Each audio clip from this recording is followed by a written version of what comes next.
안녕하세요. 영원한 자주국방 정확한 국방 소식 전해드리는 KMN 국방뉴스입니다. 구독, 좋아요, 알림 설정 후원 감사합니다. 대한민국의 방위산업은 더 이상 국내 안보를 위한 수단에 머물지 않습니다.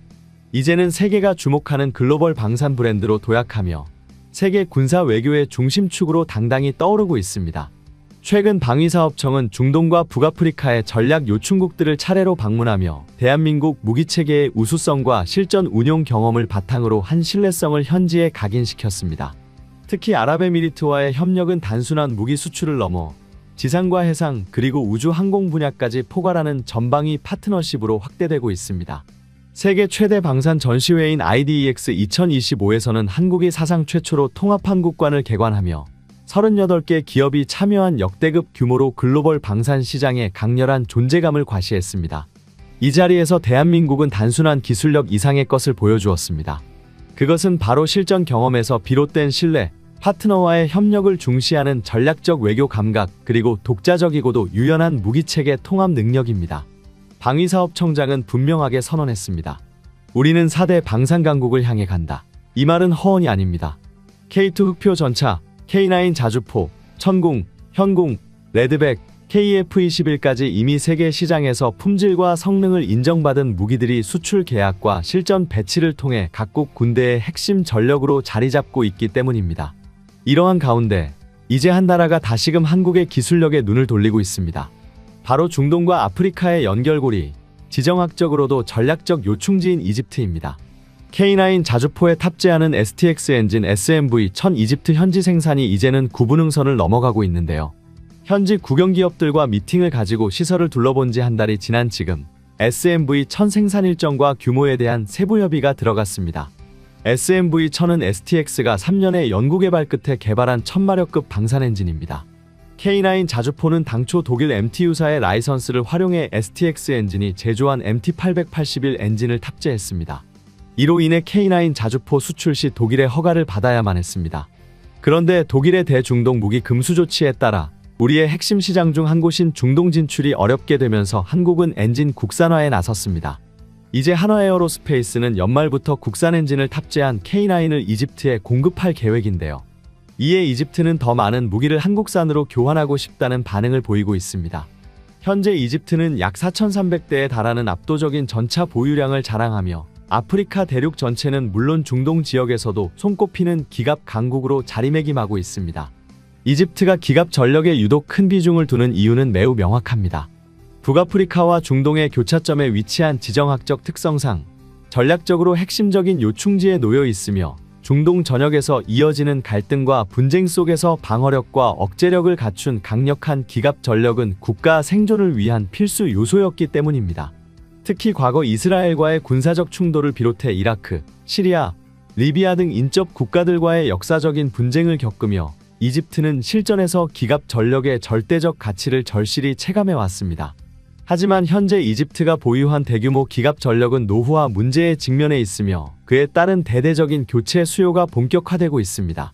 당장 M60A3 전차만 하더라도 1700대 이상이 운용 중인데 이들 대부분은 노후화로 인해 조속한 교체가 시급한 실정입니다. 이로 인해 이집트 정부는 이미 수년 전부터 한국산 전차에 대한 관심을 꾸준히 드러내고 있습니다. 특히 최근 들어 K2 흑표 전차와 더불어 K9 자주포에 대한 관심이 급격히 높아졌습니다.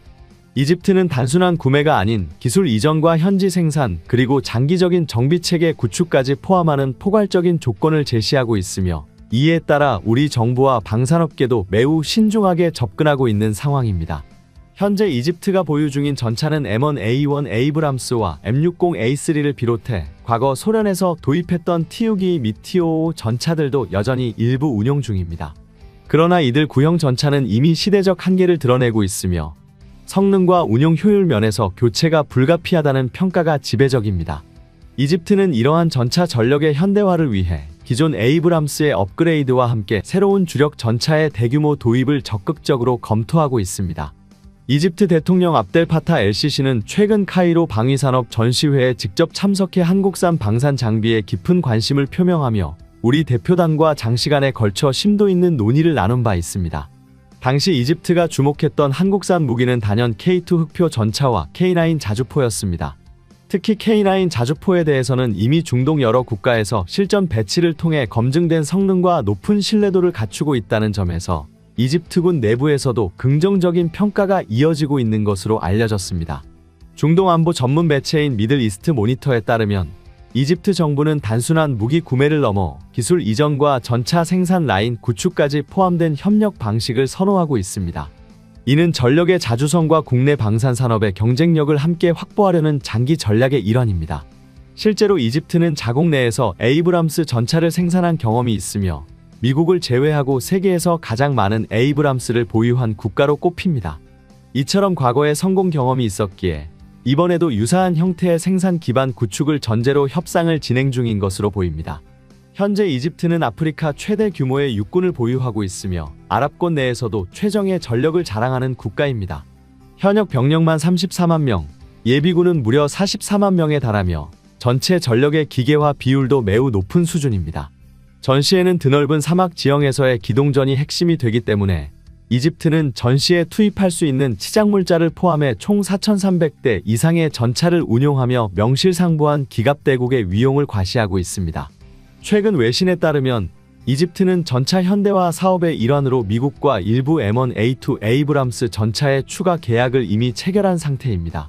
그러나 전체 교체 수요에 비하면 이는 극히 일부에 불과하며 나머지 물량에 대해서는 한국산 K2 흑표 도입을 강력하게 검토하고 있는 것으로 알려졌습니다.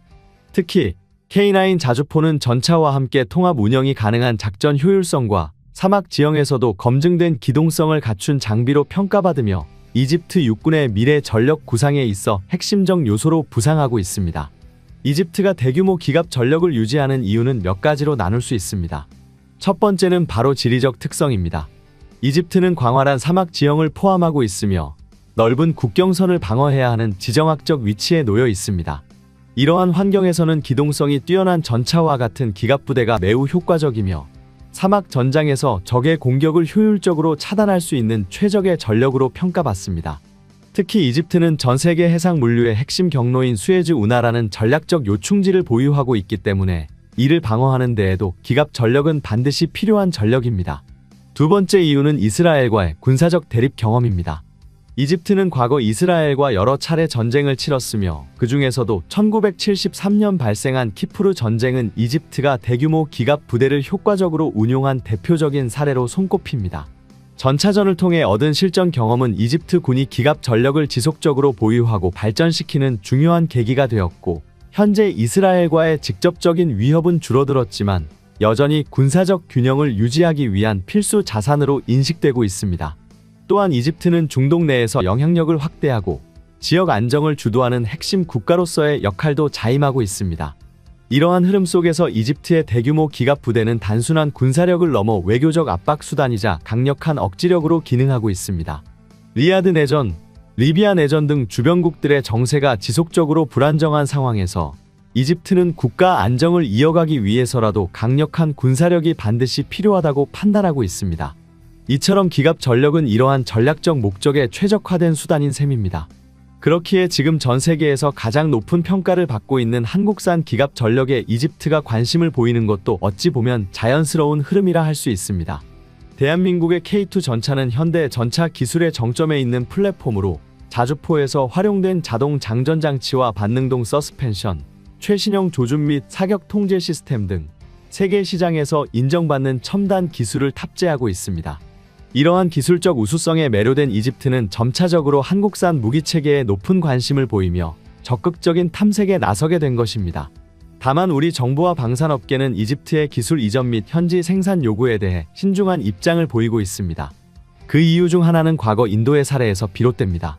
인도 역시 이집트와 유사하게 전차 도입 시 기술 이전과 현지 생산시설 구축을 요구했지만 복잡한 행정 절차와 제한된 수익 구조로 인해 우리 기업들에게 실질적인 이익을 제공하지 못했던 전례가 있습니다.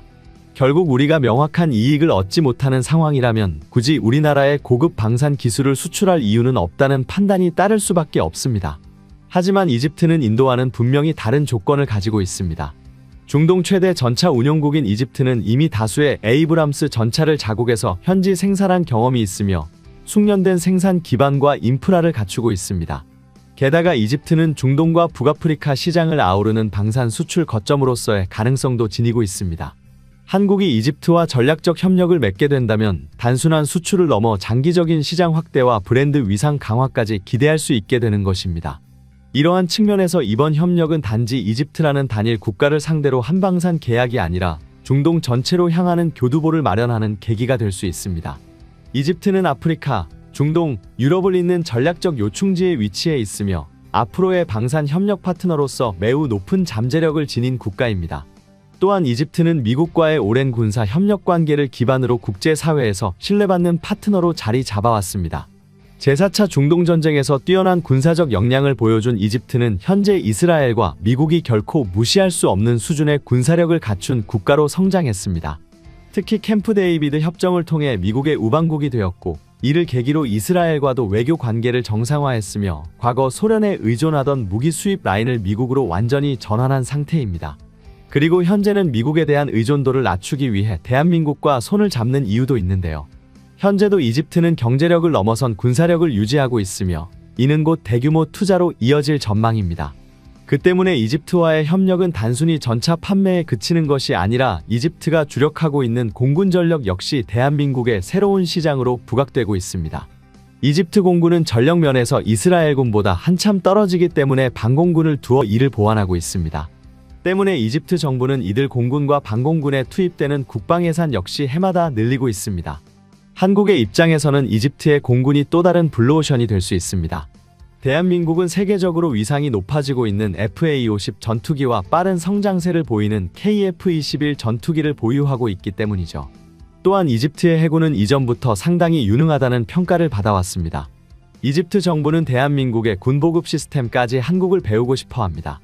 이집트의 전차와 재래식 전력은 아프리카에서 가장 풍부한 편이지만 서구권과 동구권 무기를 혼용해서 쓰고 있기에 보급 체계가 복잡하다는 약점이 존재합니다. 이런 이유는 이집트는 오랜 기간 전쟁을 준비해온 탄약부터 육해공의 각종 무기 시스템까지 실전에 강한 대한민국의 군 보급 시스템을 동경하고 있습니다. 이집트가 한국을 선택할 이유가 넘치는 지금, 실제로 이집트가 한국산 K2를 시작으로 한국 무기 시스템을 도입하기 시작한다면 이는 거대한 마중물이 되어 중동 내의 한국 방산 산업에 물결이 흐르게 할 수 있을 것입니다. 이미 대한민국은 K2의 모듈화 시스템을 이용 도입국의 구체적인 요구 사항에 맞춘 커스터마이징 경험이 있으며 이는 이집트가 요구하는 현지화 및 기술 이전과도 부합할 수 있습니다. 이렇게 이집트 방산 시장에 한국이 진출하게 된다면 부수적으로 정치적 외교 이점을 얻을 수도 있습니다. 중동 지역은 여전히 국제적인 군사적 긴장이 높은 지역이며 이집트와의 협력은 한국의 국제적 위상을 높이는 데 기여할 것입니다. 대한민국의 K방산이 또 한 번 세계를 놀라게 했습니다. 호주에서 대한민국의 자랑스러운 K9 자주포가 본격적인 생산 단계에 돌입했는데 이번 계약은 단순한 무기 수출이 아니라 현지 생산과 기술 이전까지 포함된 대규모 방산 협력 프로젝트입니다.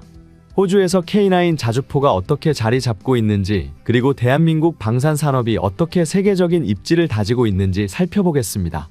호주 빅토리아주 질롱시에 위치한 아발론 공항 내에 한화 장갑차 생산센터가 완공되었습니다. 이 시설은 약 15만 규모로 대한민국의 방산 기업인 한화에어로스페이스가 직접 운영하는 현지 생산 공장입니다. 이를 통해 호주는 단순히 무기를 수입하는 것이 아니라 현지에서 직접 자주포를 조립하고 생산하는 방식을 택했습니다. 이 공장에서 AS9 허츠커 자주포와 AS10 탄약 운반 장갑차가 본격적으로 양산되기 시작했으며 AS9과 AS10은 각각 K9과 K10의 호주 맞춤형 모델로 호주의 환경과 작전 요구에 맞게 개량된 버전입니다. 호주 육군은 2027년까지 총 30문의 AS9 자주포와 15대의 AS10 탄약 운반 장갑차를 인도받을 예정입니다. 호주는 자주포 도입을 결정할 때 독일의 판처하우비체 2000, 미국의 M109 팔라딘 등과 비교했지만 결국 K9을 선택했습니다. 그 이유는 명확했습니다. K9 자주포는 155mm 52구경장 포를 탑재하고 최대 54km까지 포탄을 발사할 수 있으며 자동 사격 통제 시스템과 첨단 GPS가 결합되어 있어 험난한 지형에서도 빠르게 이동하며 작전을 수행할 수 있습니다. 또한 독일이나 미국산 자주포보다 유지보수가 쉬우며 현지 생산을 통해 추가적인 비용 절감 효과까지 기대할 수 있습니다. 무엇보다 대한민국과 다수의 유럽 국가에서 실전 배치된 경험이 있으며 실제 전투 상황에서도 그 성능이 입증되었습니다. 호주에서의 현지 생산은 단순한 무기 판매를 넘어 대한민국 방산 산업의 글로벌 확장을 의미합니다. 과거에는 해외에서 한국 무기를 구매하더라도 대부분 한국에서 생산된 제품이 납품되는 방식이었지만 이번에는 현지 생산과 유지 보수까지 직접 지원하는 패키지 수출 방식을 도입함으로써 대한민국 방산의 경쟁력을 더욱 높였습니다. 이러한 협력 모델은 앞으로 대한민국이 방산 수출을 더욱 확대하는 데 중요한 역할을 할 것입니다. K9뿐만 아니라 K2 전차, KF-21 전투기 등도 해외 시장에서 점점 더 많은 관심을 받고 있으며 미래에는 나토 및 서방권 국가들과의 협력도 더욱 강화될 전망입니다. 호주에서 시작된 대한민국의 방산 기술이 이제 세계 곳곳으로 뻗어나가고 있습니다. K9 자주포는 단순한 무기가 아니라 대한민국의 기술력과 신뢰성이 집약된 결실이라 할 수 있습니다. 최근 북유럽, 동유럽, 오세아니아 지역에서도 대한민국의 K9 자주포가 빠르게 배치되고 있습니다. 특히 노르웨이는 K9 자주포 도입 계약을 체결한 이후 추가 옵션 물량까지 모두 도입을 완료하며 한국 방산업체의 신뢰성을 다시금 입증하였습니다. 이로써 노르웨이는 혹한의 북극권에서도 완벽하게 작동할 수 있는 K9 자주포를 보유하게 되었으며 이는 한국의 정밀한 기술력과 맞춤형 설계 능력을 보여주는 대표적인 사례입니다. 폴란드 또한 K2 전차 14대를 추가로 도입하며 K9 자주포 144문을 확보하였습니다. 본래 2026년까지 완료될 예정이었던 납품 일정이 대폭 앞당겨지면서 2025년 내 조기 납품이 가능할 것으로 예상됩니다. 이에 대해 폴란드 내에서는 이처럼 대형 무기 체계에서 예정보다 앞당겨 납품되는 사례는 극히 드물다며 놀라움을 표하였습니다. 특히 한국과의 협력을 유지해야 한다는 의견이 지배적이며 이는 한국의 납기 준수 능력과 전략적 가치가 유럽에서 높이 평가되고 있음을 방증합니다. 호주 또한 K9 자주포와 K10 탄약 운반 차량을 처음으로 인도받으며 본격적인 전력화를 선언하였습니다. 호주 국방부는 K9과 K10이 결합된 상태의 사진을 공개하며 공식적인 납품 개시를 발표하였습니다. 세계 자주포 시장의 70% 이상을 점유한 K9 자주포는 뛰어난 성능뿐만 아니라 신속한 납기와 현지화 대응 능력까지 갖춘 명실상부한 최고의 무기 체계로 자리 잡고 있습니다. 한국 방산업체는 각국의 기후와 작전 환경에 맞춘 개량형 K9 자주포를 설계하며 방산 산업의 최전선에서 독보적인 위치를 차지하고 있습니다. 각국의 요구사항을 충족하기 위해 노르웨이형 K9는 북극권 환경에 적합하도록 서스펜션과 엔진 성능을 개선하였으며 오딘 화력 통제 시스템과 내부 보호 장비를 갖춰 승무원의 생존성을 극대화하였습니다. 폴란드형 K9는 자국의 사격 통제 시스템을 연동하여 보병 네트워크와의 통합 운용이 가능하도록 개량되었으며 추가 장갑을 적용해 방어력을 한층 강화하였습니다. 호주형 K9는 사막과 험지에서도 원활히 작동할 수 있도록 공조 시스템과 방어력 개선이 이루어졌습니다. 이처럼 한국의 방산업체는 각국의 요구를 100% 반영하는 맞춤형 설계를 통해 글로벌 방산 시장에서 차별화된 경쟁력을 갖추고 있습니다. 최근 핀란드에서도 K9 자주포 추가 도입을 추진하고 있으며 기존에 도입된 K9 자주포의 운용 경험을 바탕으로 개량형 모델을 고려하고 있습니다. 핀란드 국방부 관계자는 한국의 방산 기술력은 우리가 기대했던 수준을 뛰어넘었다며 극찬하였으며 추가 계약이 성사될 경우 유럽 내에서 한국 방산업체의 입지는 더욱 강화될 전망입니다. 외신들은 한국 방산업체의 독보적인 산업 역량에 주목하며 글로벌 방산 시장에서 한국이 차지하는 위상이 급격히 상승하고 있음을 강조하고 있습니다. 특히 유럽 국가들은 한국과의 방산 협력을 강화하고 있으며 한국의 방산 제품이 우수한 성능과 신뢰성을 갖추고 있다는 점을 높이 평가하고 있습니다. 한국 방산업체는 단순한 무기 수출을 넘어 현지 생산 및 기술 이전을 통해 글로벌 방산 시장을 선도하는 전략을 펼치고 있습니다. 최근 이집트에서는 K9 자주포의 국산 엔진을 장착하여 사막 지형에서의 내구도 테스트를 성공적으로 마쳤습니다. 이는 한국의 엔진 기술력과 현지화 능력을 입증하는 중요한 사례로 약 2조 원 규모의 K9 자주포 수출 계약이 본격화되는 계기가 되었습니다. 또한 한화에어로스페이스는 유럽 현지 생산을 통해 2027년까지 유럽 육상 무기 매출을 2배로 확대할 계획이며 이를 통해 유럽 내 방산 시장에서도 강력한 입지를 구축하고 있습니다. 한화에어로스페이스는 국산 엔진인 SMV1000을 개발하여 K9 자주포에 적용하고 있습니다. 기존 독일제 MTU 엔진을 대체하며 수출 제한 문제를 해결하고 국내 부품 사용을 확대하는 전략을 통해 방산 자립도를 더욱 강화하고 있습니다. 이 엔진은 세계적인 방산 전시회에서 최초로 공개되었으며 본격적인 양산에 들어가면서 한국 방산 산업의 기술력이 다시 한번 세계적으로 입증되었습니다. 대한민국은 이제 단순한 방산 수출국을 넘어 세계 방산 시장에서 가장 신뢰받는 파트너로 자리 잡고 있습니다. 신속한 납품과 철저한 품질 관리, 국가별 맞춤 설계 능력은 한국 방산업체가 세계 시장에서 우위를 점하는 가장 큰 요인입니다. 대한민국의 방산 기술력은 세계 최고 수준이며 이를 통해 글로벌 시장에서의 입지를 더욱 확장해 나갈 것입니다. 앞으로도 대한민국 방산업체의 활약이 기대되며 한국이 방산 강국으로서 더욱 찬란한 성과를 이루어낼 것임이 분명합니다. 대한민국 K9은 단연 K방산의 대표 선수로 손꼽힙니다. 이는 한반도에서도 실전에 얼마나 월등한 성능을 갖추었는지 이미 검증되었습니다. 2010년 11월 연평도에서 북한군의 기습 공격을 받았을 때 북한군이 가장 먼저 한 일은 우리 군이 반격하지 못하도록 연평부대 K9 진지에 122mm 방사포탄을 쏟아붓는 것이었습니다. 이로 인해 전체 자주포 6문 중 2문이 공격받아 이상을 일으켰으나 대한민국 군은 적의 공격을 받는 상황에서도 즉각 반격하여 북한군 주력이 있는 무도 진지를 초토화시켰습니다. 북한군 방사포탄의 탄도로부터 발사 위치를 즉시 파악해 엄청난 화력으로 대응에 나선 것입니다. 지금으로부터 15년 전 이미 실전 경험으로 성능을 입증한 K9 자주포는 현재 더욱 높아진 성능으로 세계에서 알력 높은 독일산 자주포와 어깨를 맞대고 있습니다. 심지어 일각에서는 독일산보다 한국산이 낫다는 반응까지 나오는 상황입니다. 최근 한국 방산이 유럽으로 퍼져나가면서 유럽에서는 독일을 중심으로 대한민국 K9 자주포를 막으려 했지만 이미 불기 시작한 한국 무기 열풍은 사그러들지 모른 채 타오르고 있습니다. 심지어 K9을 탈락시키고 독일 자주포를 선택했던 영국조차 내부의 거센 반발에 부딪히고 있다는 소식이 들렸습니다. 영국군 원로 장군들은 정치적 이유만으로 한국산 자주포가 아닌 독일산을 선택한 것에 대해 강력하게 비판하고 있습니다. 그들은 아프간의 교훈을 잊었냐며 분노하고 있는데요. 심지어 영국에서 도입한 독일 자주포 자체의 시범 운용 과정에서 승무원들이 구토하고 실신하는 사건이 있었다는 사실이 공개되며 비판 여론이 더욱 거세지고 있다고 합니다. 얼마 전 영국 차기 자주포 사업에서 K9이 탈락하고 독일의 차세대 차륜형 자주포 RCH-155가 채택되었습니다. RCH-155는 독일과 네덜란드의 합작 장갑차인 복서에 독일 KMW사 크라우스 마파이 베그만에서 제작한 무인 포탑을 탑재하여 만들어진 자주포로 이동 중 사격이 가능한 것으로 유명합니다. 그런데 이번 사업 선정 과정에서 비교 테스트조차 이루어지지 않았다는 사실이 알려지며 논란이 시작되었습니다. 영국은 이례적으로 입찰 공고를 내기도 전에 독일의 RCH-155를 선택했고 한국을 비롯해 영국 자주포 사업에 참여할 준비를 하고 있던 여타 방산 업체들까지 난리가 난 상황입니다. 정정당당한 맞대결 이후 떨어진다면 납득할 수 있으나 이번 사업에서는 노르웨이 현지 테스트와 같은 성능 비교 테스트도 받아볼 기회도 없었습니다. 사실 영국 자주포 사업은 2025년에 결정이 내려질 예정이었습니다. 그런데 명확한 절차를 따르지 않고 예상보다 빠르게 테스트도 없이 도입을 결정한 것은 영국과 독일 간의 정치적 거래가 있었던 것이라는 의문이 제기되고 있습니다.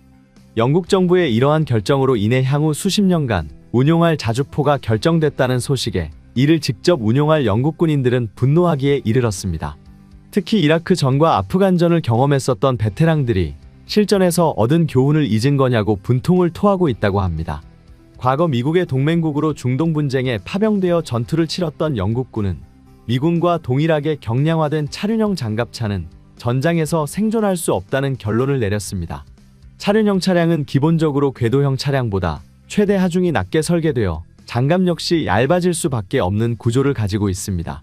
차륜형의 뛰어난 기동성으로 부족한 방어력을 대체하겠다는 설계이지만 정작 이런 차륜형 장갑차를 직접 타고 중동으로 파병되었던 영국군은 실전에서 차륜형 장갑차의 취약한 방어력을 절실하게 느낄 수밖에 없었습니다. 이런 교훈을 토대로 각국에서 중형 장갑차의 경우 궤도형으로 전환되고 있는 상황에서 영국은 독일에서 값비싼 차륜형 장갑차 복서를 대규모로 도입하는 것으로도 모자라 복서에 포탑을 얹은 자주포를 채택했으니 분노할 수밖에 없었던 것입니다. 독일에서 만든 복서 장갑차가 그리 뛰어나지 않다는 것은 호주 장갑차 수주전에서도 알 수 있었습니다. 당시 한화의 레드백과 독일의 라인메탈사의 링스가 경쟁하고 있던 당시 호주 언론에서 진행 중이던 독일 복서 장갑차 도입 사업이 축소될 수 있다는 보도를 하며 한국이 승기를 잡을 수 있었습니다. 앞서 호주 육군은 노후화된 차륜 형장갑차 25일 대체하기 위해 독일의 복서 장갑차 450대를 도입하기로 결정하고 사업을 진행하고 있었는데요. 그런데 호주군 내부에서 복서 장갑차에 대한 불만을 표하며 사업이 축소될 위기에 처하게 되었습니다. 당시 호주군 관계자는 복서 장갑차에 대해 진동과 소음이 심하고 야간에 운전이 어려우며 폭발 시험 통과도 지연되고 있으며 장착할 수 있는 대전차 미사일도 없다고 지적했습니다. 또한 납품된 차량의 능동방어체계 통합이 어렵고 독일제 탄약만 사격할 수 있으며 유럽에서 맞춤 제작한 타이어가 필요하다는 것 등 정비 보급성에도 문제가 있다고 지적받았습니다. 그리고 가장 치명적인 문제는 승무원들이 일산화탄소 중독 문제를 겪고 있다는 것이었습니다. 일산화탄소에 중독되면 두통과 현기증, 메스꺼움과 구토감을 느끼게 되고 심해지면 창난과 호흡곤란, 마비 발작을 겪다가 정신을 잃게 되고 그대로 계속 노출될 경우 결국 사망에 이를 수 있습니다. 일산화탄소 중독의 무서운 점은 무생무치 저자극 금세 알아차리기 힘들고 의식 혼탁을 동반하여 같은 공간에 여러 명이 있었더라도 전부 정신을 잃을 때까지 누구도 대처하지 못할 수 있다는 것입니다. 일상에서도 많은 사고로 이어지는 일산화탄소 중독이지만 이걸 전시 상황으로 가정하면 더욱 심각해지는데요. 언제 적에게 공격당할지 모르는 전장에서 일산화탄소 중독으로 의식 혼탁이 발생할 경우 부대 전체가 위험에 처하게 될 수 있습니다. 게다가 일산화탄소 중독 정도가 심하면 살기 위해서 차량 밖으로 나와야 한다는 것인데 그랬다가는 역으로 적에게 총알셀에 노출될 수 있죠. 이러한 문제점들은 복서 장갑차를 그대로 차체로 활용한 RCH-155 자주포 외에도 이어받았을 것으로 추정되고 있습니다. 의문이 뒤따르고 있습니다. 155mm 곡사포의 반동이 워낙 심한 탓에 구형 자주포들은 사격 전 스페이드라 불리는 충격 감쇄 장치로 후미를 고정해 반동을 흡수, 상쇄시켜 왔습니다. 사격할 때마다 스페이드를 내리고 사격 후 이동할 때도 다시 스페이드를 올려야 하니 사격 후 적의 반격이 도달하기 전에 신속하게 이탈하는 휴대 운용이 어려울 수밖에 없습니다. 이후 차체의 반동 제어 기술이 발달하며 스페이드를 박을 필요 없이 신속하게 사격 후 이탈할 수 있는 자주포가 등장하기 시작했고 그 결정체라고 할 수 있는 자주포가 바로 K9입니다. K9의 반동 제어 능력은 155mm 자주포 중에서 손꼽히는 수준으로 스페이드를 받지 않고도 정밀한 사격 조정 능력이 필요한 TOT 사격까지 가능할 정도입니다. 이러한 것이 가능한 이유는 궤도형 차체의 안정성 덕분인데요. K9 차체는 폴란드 크랩 자주포의 차체로도 채택되어 우크라이나 전장에서 그 우수성을 다시 한번 증명했습니다. 지금까지 시청해주셔서 감사합니다. 구독, 좋아요, 알림 설정 해두시면 언제나 좋은 소식 전해드리겠습니다. 즐거운 하루 보내세요.